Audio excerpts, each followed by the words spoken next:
Hello friends, welcome to BPSC right way. BPSC right way के साप्ताहिक current news में आपका फिर से स्वागत है। आइए सबसे पहले देखते हैं कौन कौन सी इंपॉर्टेंट खबरों को आज हम इसमें कवर करेंगे जो आपकी आगामी परीक्षा के लिए महत्वपूर्ण साबित होंगी। तो नई दिल्ली में 64वीं अंतर्राष्ट्रीय चीनी संगठन परिषद की बैठक हुई है। शुगर इंडस्ट्री की इंपॉर्टेंट खबर है। भूमिगत कोयला गैसीकरण के लिए भारत की पहली पायलट परियोजना शुरू हुई है। इसके अलावा श्रीनगर को विश्व शिल्प नगरी में शामिल किया गया है। 53वीं जीएसटी परिषद की बैठक को आज हम देखेंगे। अरुंधति रॉय को प्रतिष्ठित पेन प्रिंटर पुरस्कार से सम्मानित किया गया है। इसके अलावा दुनिया के सबसे ऊंचे चिनाब रेल पुल का सफल परीक्षण हुआ है। 10वां अंतर्राष्ट्रीय योग दिवस और एक हमें देखना है, थाईलैंड ने समलैंगिक विवाह को वैध बना दिया है। तो चलिए बिना देरी के शुरू करते हैं। और आगे बढ़ने से पहले यदि आपने अभी तक हमारा चैनल सब्सक्राइब नहीं किया है तो इसे सब्सक्राइब करिए, शेयर करिए वीडियो पसंद आए तो, और लाइक करना ना भूलिए। नई दिल्ली में 64वीं अंतर्राष्ट्रीय चीनी संगठन परिषद की बैठक का आयोजन हुआ है। 64वीं अंतर्राष्ट्रीय चीनी संगठन परिषद की बैठक 25 से 27 जून तक नई दिल्ली के भारत मंडपम में शुरू हुई थी। इसका उद्देश्य चीनी उद्योग और जैव ईंधन क्षेत्रों से संबंधित मुद्दों पर चर्चा करना है। लंदन में आईएसओ परिषद की 63वीं बैठक में भारत को इस वर्ष के लिए अध्यक्ष चुना गया था।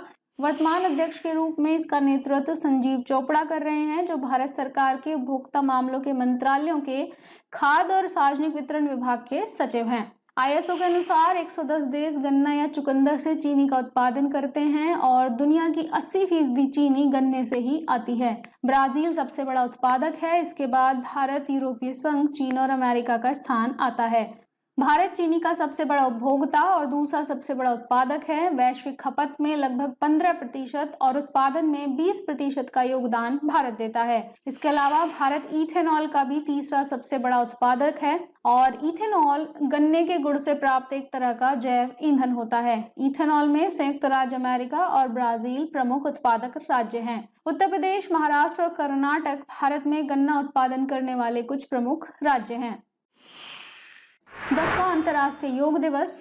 प्रधानमंत्री ने श्रीनगर में 10वें अंतर्राष्ट्रीय योग दिवस में भाग लिया।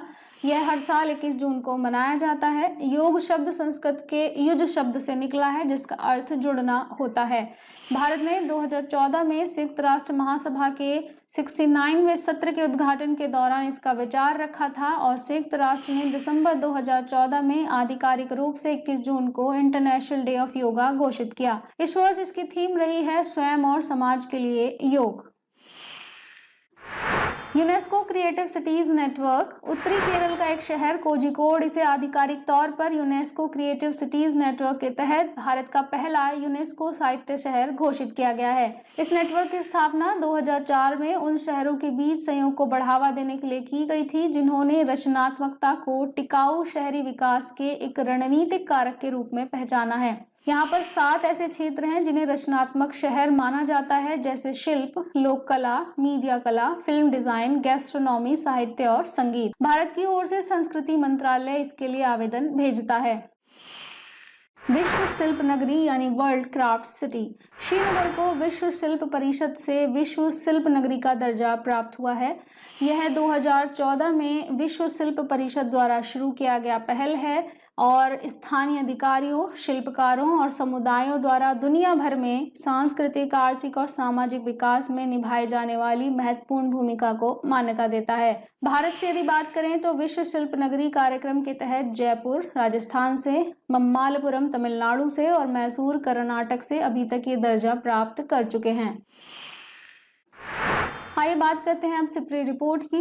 Stockholm International Peace Research Institute की एक रिपोर्ट जारी की गई जिसमें दुनिया भर में परमाणु शस्त्रागार के चल रहे मॉडर्नाइजेशन और उससे बड़े जोखिमों पर प्रकाश डाला गया है।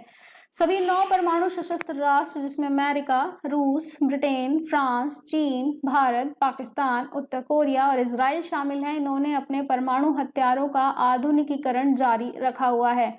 जनवरी 2024 तक कुल परमाणु हथियारों की सूची 12,121 थी। लगभग 2100 वारहेड्स को मुख्य रूप से रूस और अमेरिका ने हाई अलर्ट्स पर रखा हुआ है। रूस और अमेरिका के पास कुल परमाणु हथियारों का लगभग 90% हिस्सा है। चीन ने जनवरी 2024 तक अपने परमाणु हथियारों को 410 से बढ़ाकर 500 कर दिया है। भारत की बात करें तो जनवरी 2024 तक भारत के पास 172 परमाणु हथियार हैं, जो पाकिस्तान से आगे है। पाकिस्तान के पास 170 हैं। भारत विश्व स्तर पर इस मामले में छठे स्थान पर है। केरल ने अपना नाम बदलकर केरलम करने की मांग की है। केरल विधानसभा ने सर्वसम्मति से एक प्रस्ताव पारित किया, जिसमें केंद्र से संविधान में राज्य का नाम केरलम करने को कहा गया है। भारतीय संविधान का अनुच्छेद 3 केंद्र को यह अधिकार देता है कि वह राज्यों के नाम बदल सके और इसके लिए संविधान के अनुच्छेद 1 के तहत सूचीबद्ध राज्यों के नाम में संशोधन की आवश्यकता होती है। 1949 में त्रावणकोर और कोचीन की 2 मलयालम भाषी रियासतों को एकीकृत करके त्रावणकोर कोचीन राज्य का गठन किया गया था और राज्य पुनर्गठन आयोग की सिफारिश के आधार पर आखिरकार भाषाई आधार पर केरल राज्य का निर्माण किया गया। 10वां अंतर्राष्ट्रीय योग दिवस। प्रधानमंत्री ने श्रीनगर में 10वें अंतर्राष्ट्रीय योग दिवस में भाग लिया। यह हर साल 21 जून को मनाया जाता है। योग शब्द संस्कृत के युज शब्द से निकला है, जिसका अर्थ जुड़ना होता है। भारत ने 2014 में संयुक्त राष्ट्र महासभा के 69वें सत्र के उद्घाटन के दौरान इसका विचार रखा था और संयुक्त राष्ट्र ने दिसंबर 2014 में आधिकारिक रूप से 21 जून को इंटरनेशनल डे ऑफ योगा घोषित किया। इस वर्ष इसकी थीम रही है स्वयं और समाज के लिए योग। दुनिया के सबसे ऊंचे चिनाब रेल पुल का सफल परीक्षण हुआ है। भारतीय रेलवे ने जम्मू कश्मीर में नवनिर्मित दुनिया के सबसे ऊंचे पुल पर सफल परीक्षण किया। चिनाब रेल पुल जम्मू कश्मीर के रियासी जिले में बक्कल और कौरी के बीच स्थित है। 1.3 किलोमीटर लंबा यह पुल चिनाब नदी के तल से 359 मीटर ऊपर स्थित है। यह दुनिया का सबसे ऊंचा सिंगल आर्क रेलवे पुल है और उधमपुर, श्रीनगर और बारामूला रेल लिंक परियोजना का हिस्सा है। इसे IIT, DRDO और भारतीय वैज्ञानिक सर्वेक्षण संस्थान सहित बहुत सारे अंतर्राष्ट्रीय संगठन और प्रसिद्ध भारतीय संस्थान इसके निर्माण में शामिल हैं। इसमें 17 स्पैन हैं, जिसमें से मुख्य आर्च की लंबाई 467 है। सिंधु जल संधि। 1960 की सिंधु जल संधि के संबंध में चर्चाओं में भाग लेने के लिए एक पाकिस्तानी प्रतिनिधिमंडल जम्मू पहुंचा। इस पर 1960 में तत्कालीन प्रधानमंत्री जवाहरलाल नेहरू और पाकिस्तान के पूर्व राष्ट्रपति अयूब खान ने हस्ताक्षर किए थे। इसकी मध्यस्थता क्योंकि विश्व बैंक ने भी की थी, तो यह भी इसका हस्ताक्षर करता है। इस संधि के तहत 3 पूर्वी नदियों व्यास, रावी और सतलज का पानी भारत को आवंटित किया गया था और 3 पश्चिमी नदियां चिनाब, सिंधु और झेलम का पानी पाकिस्तान को आवंटित किया गया था। पाकिस्तान को सिंधु जल निकास प्रणाली में लगभग 80% पानी मिलता था।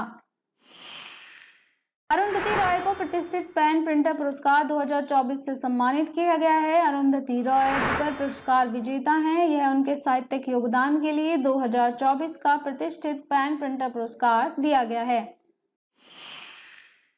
नई दिल्ली में 64वीं अंतर्राष्ट्रीय चीनी संगठन परिषद की बैठक का आयोजन हुआ है। 64वीं अंतर्राष्ट्रीय चीनी संगठन परिषद की बैठक 25 से 27 जून तक नई दिल्ली के भारत मंडपम में शुरू हुई थी। इसका उद्देश्य चीनी उद्योग और जैव ईंधन क्षेत्रों से संबंधित मुद्दों पर चर्चा करना है। लंदन में ISO परिषद की 63वीं बैठक में भारत को इस वर्ष के लिए अध्यक्ष चुना गया था। वर्तमान अध्यक्ष के रूप में इसका नेतृत्व संजीव चोपड़ा कर रहे हैं, जो भारत सरकार के उपभोक्ता मामलों के मंत्रालयों के खाद्य और सार्वजनिक वितरण विभाग के सचिव हैं। ISO के अनुसार 110 देश गन्ना या चुकंदर से चीनी का उत्पादन करते हैं और दुनिया की 80% चीनी गन्ने से ही आती है। ब्राजील सबसे बड़ा उत्पादक है। इसके बाद भारत, यूरोपीय संघ, चीन और अमेरिका का स्थान आता है।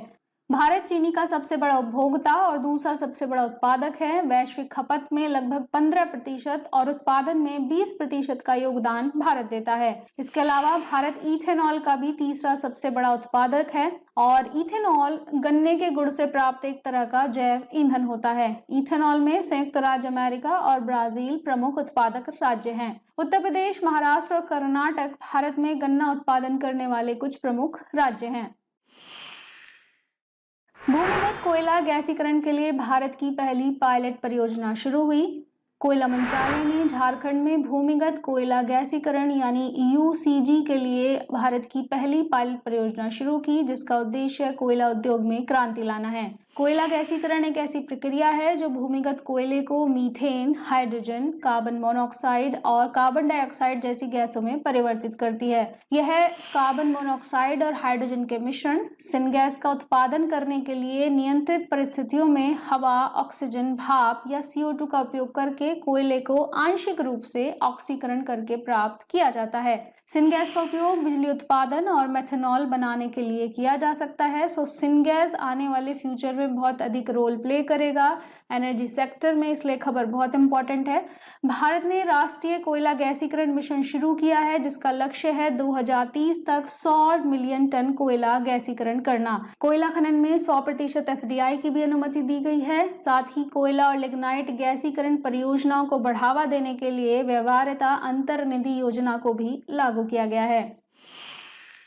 53वीं GST परिषद की बैठक हुई है। वस्तु और सेवा कर परिषद की 53वीं बैठक में छोटे व्यवसायों के लिए अनुपालन को आसान बनाने के लिए कई उपायों को मंजूरी दे गई है। आइए जानते हैं इस परिषद की मुख्य बातें क्या रही। परिषद ने फर्जी चालान के माध्यम से किए गए धोखाधड़ी वाले इनपुट टैक्स क्रेडिट दावों से निपटने के लिए राष्ट्रीय स्तर पर बायोमेट्रिक आधारित आधार प्रमाणीकरण की शुरुआत की है।